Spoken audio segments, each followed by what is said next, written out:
মাননীয় স্পিকার, আমার মনে হয় উনি সব পড়েছেন, শুধু বিলটা পড়েননি। বক্তৃতাগুলো পল্টন ময়দান, প্রেস ক্লাব, ঢাকার রাজপথের জন্য, মুক্তাঙ্গন অনেক বেশি জুসি, অনেক বেশি প্রাসঙ্গিক। মাননীয় স্পিকার, আমার মনে হয় উনি সব পড়েছেন, শুধু বিলটা পড়েননি। এই বিলটা এনেছি, বিলটার প্রথম লাইনেই দেওয়া আছে, যেহেতু মানবাধিকার কমিশন অধ্যাদেশ 2025 এর বিষয়ে সংশ্লিষ্ট স্টেক হোল্ডারদের সহিত অধিকতর পরামর্শ যাচাই বাছাই করা প্রয়োজন এবং যাতে করে 2009 সালের আইনটা বাতিল করে দিয়েছিলেন, মানবাধিকার কমিশনের জায়গাটা অসম্পূর্ণ না থাকে, ফাঁকা না থাকে, সেই কারণে আপাতত আমরা 2009 সালের আইনটাকে রেস্টোর করেছি, কেউ বলতে যাতে না পারে বাংলাদেশে কোনো মানবাধিকার কমিশন নাই। সুতরাং সব পড়লাম, প্রথম লাইনটাই পড়লাম না যে 2025 সালের আইনটা আমরা অধিকতর যাচাই বাছাই করার জন্যই এনেছি। কেন অধিকতর যাচাই বাছাই করার প্রয়োজন মাননীয় স্পিকার? 2025 সালের যে অধ্যাদেশটা আমাদের সামনে এনে দেওয়া হয়েছে, এই অধ্যাদেশের দুইটা ইমপ্লিকেশন আছে।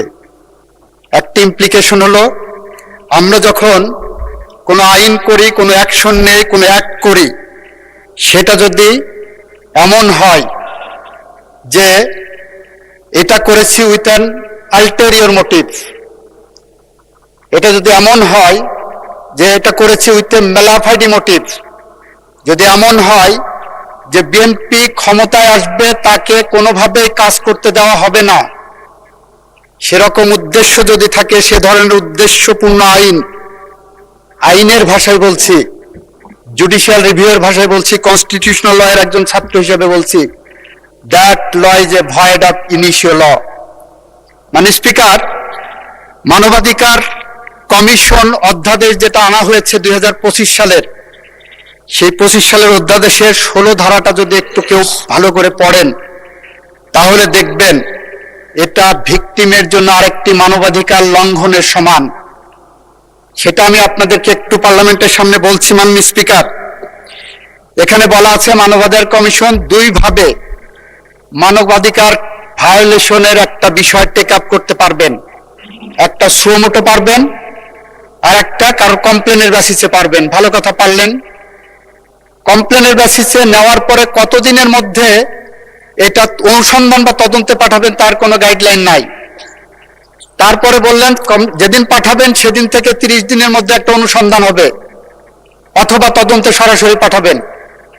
ভালো কথা, অনুসন্ধান করে প্রাথমিক সত্যতা পাওয়ার পর একটা 30 দিনের রিপোর্ট পাইলেন, সেই রিপোর্টের পরে কি করবেন?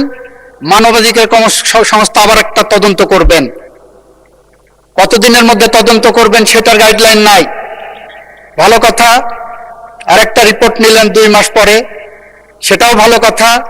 রিপোর্ট নেওয়ার পরে দুই পক্ষকে ডাকাডাকি করবেন, দুই পক্ষকে শুনবেন, শোনার পরে ওনারা 4টা কাজ করতে পারবেন।